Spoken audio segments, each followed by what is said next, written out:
Updated November 9, 2017 212,020 For like the torrential monsoonal rains of the region, the great and good of the world's largest economies are flooding into Da Nang, Vietnam. Corporate CEOs, presidents and prime ministers who together command 60% of global economic production worth a cool $43 trillion.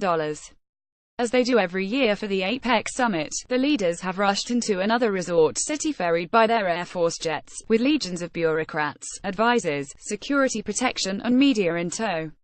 From Donald Trump, making his APEC debut, to the weakest of economies Papua New Guinea, each leader at the summit is bound by a universal truth: their status is only as good as their grip on domestic political power at home.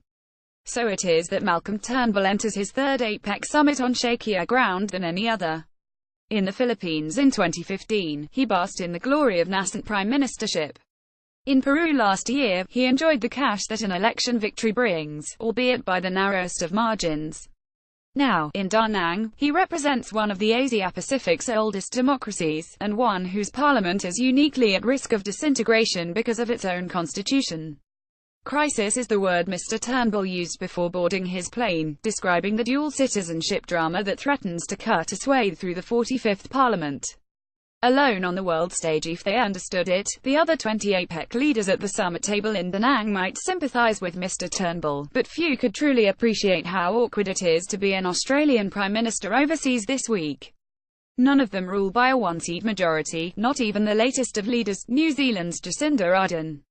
Many have constitutions they simply rewrite as they wish by virtue of unfettered one-party rule, and none seem shackled to the original draft of a founding document written more than a century ago. 17 years into the Asian century, with China showering billions of dollars across the region and Mr. Trump bargaining to extend American hegemony for another decade or so, Australia's Westminster-inherited political and legal traditions seem more a fatal flaw than a bedrock for stable, risk-free investment. Nothing to see here, make no mistake, Mr. Turnbull won't be the leader cringing in the corner. At APEC and then at the East Asia Summit, held there his duty as promoter and chief of the Australian economy. New trade deals will be clinched with 4 economic partners, jobs and growth will be promoted, and security ties with the US, Japan, Canada, New Zealand, Singapore, the Philippines and Malaysia will be reaffirmed. Just don't expect too much of it to capture the headlines. The Prime Minister is accompanied by an Australian media pack of just over a dozen reporters and camera operators, most of us drawn from the dreaded Canberra Press Gallery, and all attuned to the brutal mathematics of the Parliament on which we report. Unless Mr. Turnbull can sell an enthralling new story of achievement with what's called cut-through for the average Australian, it would not betray journalism's trade secrets to forecast what the daily regime of questioning will be. What should happen to member Senator X? How did you so misjudge the High Court ruling? Can you rule out an early general election? It's a tough place to be for a Prime Minister abroad in the company of leaders whose gaze is fixed on the greatest strategic and economic wins of the century and on the threats to all of it, especially North Korea's unpredictable behavior. What happens at home doesn't stay at home, which is not to say other regional leaders don't cart their domestic political woes with them. Mr. Trump has just cleared the first anniversary of his election win. US pollsters track a dramatic souring of attitudes towards him, and Republicans have just suffered heavy swings in gubernatorial elections in New Jersey and Virginia. Xi Jinping remains embroiled in but winning power struggles within the Communist Party.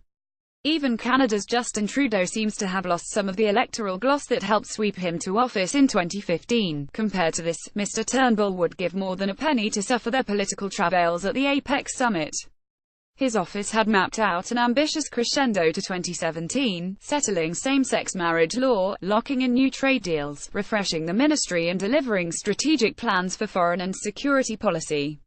Instead, absent of a clear spirit of bipartisanship, all current indications are that his APEC, Australian parliamentary existential crisis, will be dragged through into 2018. The Prime Minister should savour the view from this year's summit in Da Nang. He has deep dark valleys to traverse before he makes it to next year's.